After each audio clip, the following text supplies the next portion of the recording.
नाम बहुत बढ़िया है, परमेश्वर लाल सैनी जी। और सरल स्वभाव के व्यक्ति, जो देसी ठाट होते हैं ना, देसी अंदाज, वो लाग लपेट नहीं, सीधी बात कहने वाले परमेश्वर जी। इस क्षेत्र के तमाम मौजूद जिम्मेदार लोग साथी यहाँ आए हैं। सांसद मलूक जी, हमारे बीजेपी और लोकदल के सभी वरिष्ठ पदाधिकारी, नेता, कार्यकर्ता, गांव के लोग, मेरे बुजुर्ग, मेरे नौजवान साथियों, चुनाव की बात करेंगे। मैं परमेश्वर जी के पक्ष में एनडीए को मजबूत करने के लिए आपसे वोट मांगने आया, लेकिन पहले मैं मंच के माध्यम से, क्योंकि वो सांसद थे, अनुभवी नेता थे और उनकी भी सामाजिक जीवन, राजनीतिक जीवन यात्रा की शुरुआत बीकेडी से हुई थी। शफीकुर रहमान बख्श साहब को अपनी श्रद्धांजलि देता हूं।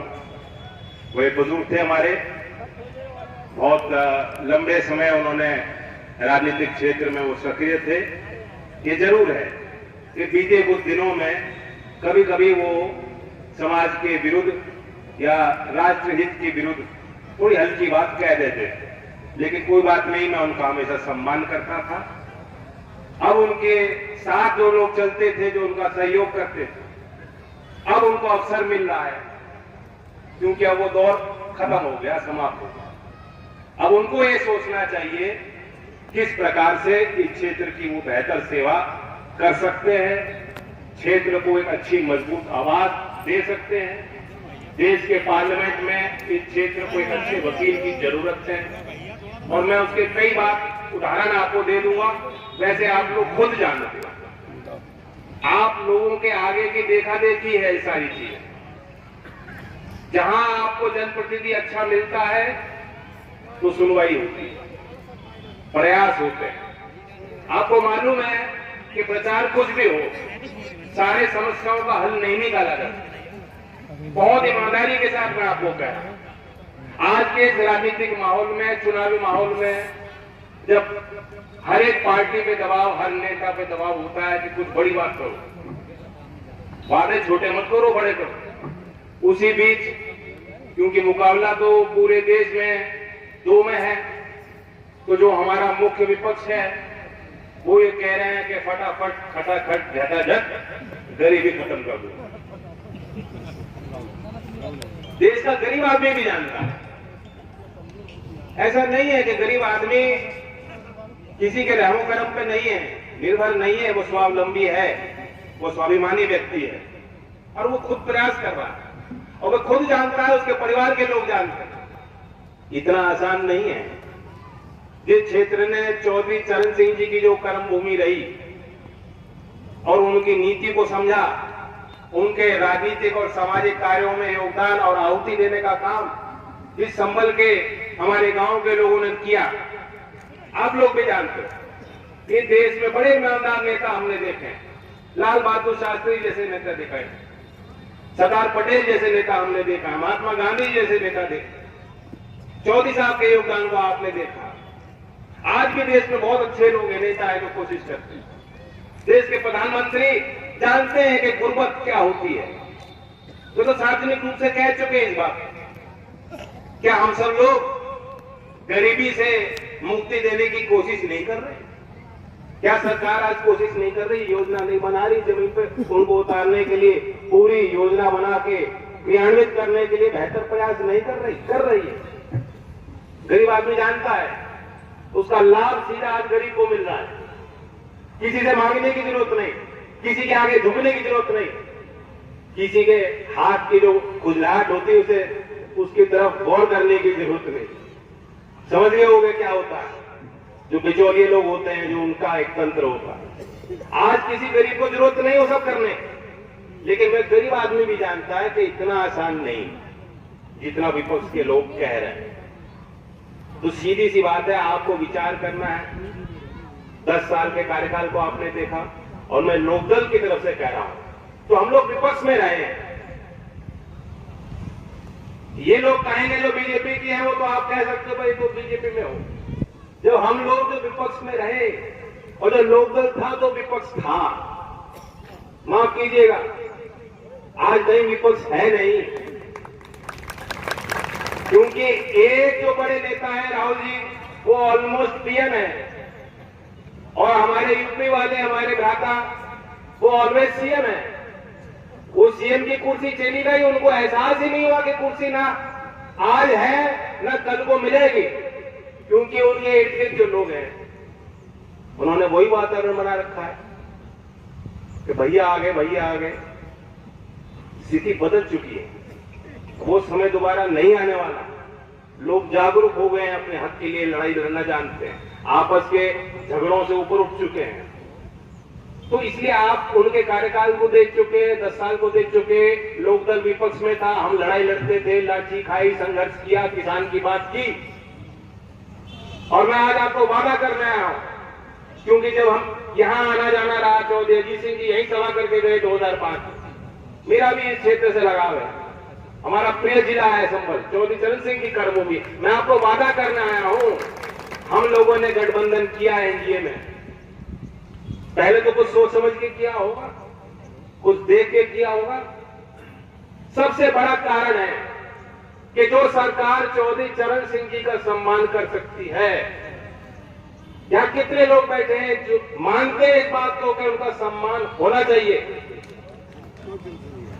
और सब लोग जिन्होंने हाथ खड़े किए, मैं जानता हूं जितना प्रसन्न और खुश मैं नहीं हुआ हूंगा, उससे ज्यादा प्रसन्नता आपको महसूस हुई, क्योंकि हर एक जाति का आदमी, सिर्फ संभल का नहीं, सिर्फ पश्चिम उत्तर प्रदेश का नहीं, सिर्फ उत्तर प्रदेश का ही नहीं, देश हर कोने में आप चले जाएंगे, हर एक वर्ग का आदमी चौधरी साहब को अपना मानता, अपनित्व की भावना थी और गहरा विश्वास था। चौधरी साहब कुछ कह रहे हैं तो सही कह रहे होंगे, और चौधरी चरण सिंह की वो शख्सियत और ईमानदारी आपके प्रति थी कि उनको भले ही राजनीतिक नुकसान हो जाए, वे समाज का और देश का हित, अपने किसान और गरीब का हित कभी नहीं होने देते। और इसलिए जितने उनके किस्से हैं, हमारे बुजुर्ग बताते हैं कि चुनावी सभा ऐसी सभा सज रही है, वो आ गए और उन्होंने कहा कि हमारे दल का हमने टिकट इनको दिया है, लेकिन ये प्रत्याशी सही नहीं है, उपयुक्त नहीं है, उसके चरित्र में कमी है, इसलिए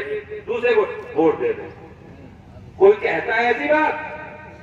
चुनाव में हम सबके स्वार्थ इसी में टिके हैं कि हम जीत जाएं, हमें संख्या मिल जाए, हमें सत्ता मिल जाए। ये उनकी ईमानदारी, उन्हीं को आदर्श मानते हुए अगर लोकदल का कोई ईमानदारी से कोई सिपाही है जो उनको आदर्श मानता है, मैं भी उस श्रृंखला में अपने आप को जोड़ता हूं। मैं अध्यक्ष भले हूं, लेकिन उनके परिवार का सदस्य हूं, आपके परिवार का सदस्य हूं, और चौधरी चरण सिंह को अपना आदर्श मानता हूं। और ये कहते हुए मैं आपको कह रहा हूं कि चौधरी चरण सिंह जी भी लार्जर इंटरेस्ट को देखते हुए बड़े लक्ष्य को हासिल करने के लिए फैसले लेते थे, और उसी अंदाज से हमने कोशिश की है, जो हमने विपक्ष में हमने भूमिका बनाई, काम किए, हमने मुद्दे देखे, जनता के बीच क्या सरोकार है किन चीजों का, उनको पहचाना, और आज जो कुछ भी मैं हूं उस संघर्ष के कारण हूं और आपके प्रेम और सहयोग के कारण। लेकिन आज मेरी जिम्मेदारी बनती है, किसानों को फायदा कैसे मिलेगा। ये जो लोग कह रहे हैं विपक्ष में बैठे, उनके लिए कहना आसान है, इनके पास कोई नीति नहीं। गरीब को फायदा कैसे मिलेगा? नौजवान जो हमारे रोजगार चाहते हैं, उनके लिए क्या योजना आप देंगे? आप उनको भत्ता दे रहे हैं, वो ठीक है, उससे एक सामाजिक सुरक्षा की बात आप कर रहे हैं, उससे आगे कुछ नहीं है। वो तो जैसे चोट लग गई, उस पर आपने मलहम लगा दिया, उस पर पट्टी लगा दी। घाव क्यों हो रहा है? आगे ना हो। रोग क्या है, बीमारी क्या है, कहां उसका अंकुश लगाया जा सकता है? ऐसी सोच विपक्ष के पूरे मैनिफेस्टो में, घोषणा पत्र में कहीं मुझे दिखाई नहीं दे रही। चौधरी चरण सिंह की नीति आपको याद दिलाता हूं, कुटीर उद्योग की वकालत करते थे। छोटे उद्योग स्थापित हों, छोटे काम, छोटे कारखाने, जो किसान जो कम खेती, जिनकी जमीन छोटी है लेकिन वो अपनी जमीन के मालिक हैं, उनको मालिकाना हक दिलाने के लिए जो चौधरी चरण सिंह जवाहरलाल नेहरू से भिड़ सकते थे आपके लिए, उनकी नीति तो समझिए आप लोग। आज भी हमारी उत्तर प्रदेश की सरकार हो या भारत की सरकार हो, उनके अंदर एक सोच विकसित होती मैंने देखी है। ठीक है, बड़े उद्योग भी बढ़ रहे हैं, बड़े व्यापारी हैं, उनका भी जो है उनके पास सावर पड़ रहा है, लेकिन उनकी प्राथमिकता है कि जो छोटे काम है, कुटीर उद्योग है, एमएसएमई है, छोटे यूनिट्स हैं, उनके लिए हमें योजना बनानी है। और ये सर्वोच्च स्तर पे बैठे देश के प्रधानमंत्री के स्तर पे हो, और मैं योगी जी से मैंने चर्चा की है, उनके स्तर पे हो, बिल्कुल साफ सोच है। उत्तर प्रदेश में सरकारी लाल कालीन बिछा करके हम न्योता देंगे कि आप आइए, अपना उद्यम लगाइए, या रोजगार दीजिए और राजस्व कमाइए राज्य के लिए और तरक्की कीजिए। कोई कसर हम लोग नहीं छोड़ेंगे। और कृषि आधारित उद्योग को बढ़ावा देने की जरूरत है। किसान को तभी भाव मिल पाएगा, बिना उसके जो कड़ियां हैं, किसान तो फसल बेच देता है। अब बीच में कितने लोग हैं जो मलाई खाते और फिर हम सब लोग कहते हैं हाय महंगाई। तो उसमें किसान का क्या दोष है? महंगाई तो किसान भी झेल रहा है, और किसान को जो मजदूर है उसको कोई लाभ उससे नहीं मिल रहा। तो जब तक कृषि आधारित उद्योग स्थापित हो, यहाँ बहुत उन्नत खेती है संबल जिले में, यहाँ आप आलू भी करते हो, गेहूं धान भी करते हो, सरसों भी करते हो, और मेंथा की खेती बड़ी है, पूरी ये बेल्ट है जो बड़ी पैदावार आप करते हो।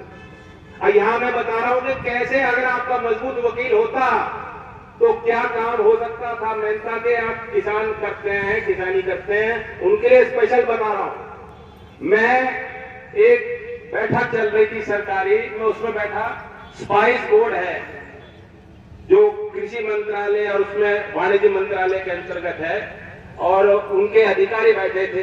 तो मैंने उनसे पूछा कि उत्तर प्रदेश सबसे बड़ा उत्पादक है, आप उत्तर प्रदेश में प्रोत्साहन देने के लिए, किसानों को व्यापार से जोड़ने के लिए, नई विधि और विज्ञान उन तक पहुंचाने के लिए, खेतों तक, उनके खेत की मेड़ तक पहुंचाने के लिए क्या काम कर रहा है?